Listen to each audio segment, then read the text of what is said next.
Tonight's tweet from President Trump on the size and power of his nuclear button is one thing. This tweet is another. It also came just moments ago from the president. Quote, "I will be announcing the most dishonest and corrupt media awards of the year on Monday at 5 o'clock. Subjects will cover dishonesty and bad reporting in various categories from the fake news media. Stay tuned." Joining us now is CNN senior media correspondent Brian Stelter.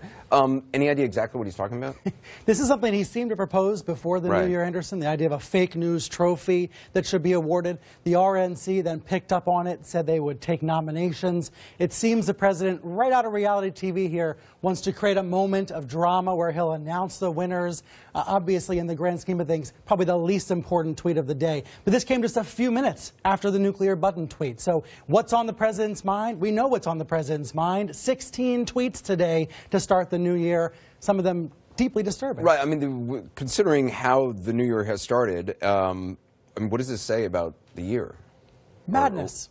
And I think we should start to call it that, shouldn't we? You know, when President Trump was inaugurated last January, some writers, some columnists like Andrew Sullivan started right away to raise concerns about the president's mental health, about fitness for office.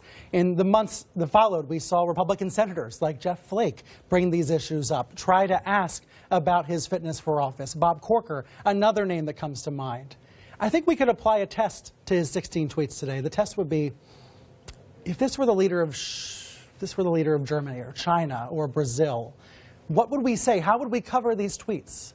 We would say these are the messages from a person who is not well, from a leader who is not fit for office. Well, I mean, the counter-argument to that is, look, he just has a different style, and other presidents have tried, you know, more diplomatic language, more presidential language, you know, vis-a-vis North Korea, and his supporters will say, well, look, that didn't work, and maybe this is the way to go. And certainly on Twitter, any president, whether it's former President Obama, now President Trump, future presidents of the U.S., they can use Twitter and Facebook and other social media tools to great effect to achieve legislative victories, to persuade the public to come to their side. But I don't think that's what we're seeing with his use of Twitter tonight. In fact, I've asked Twitter spokesman, does this violate Twitter's terms of service, making this kind of threat toward North Korea? So far, no immediate comment from the company. Still waiting to hear. I think they're trying to decide if this kind of tweet, referring to a nuclear button that he knows how to use and it works, whether that actually is a violation of the terms of service because it may threaten violence. These are the kinds of questions that social media companies now have to ask themselves. Brian Stelter, appreciate it. As we mentioned, the president is on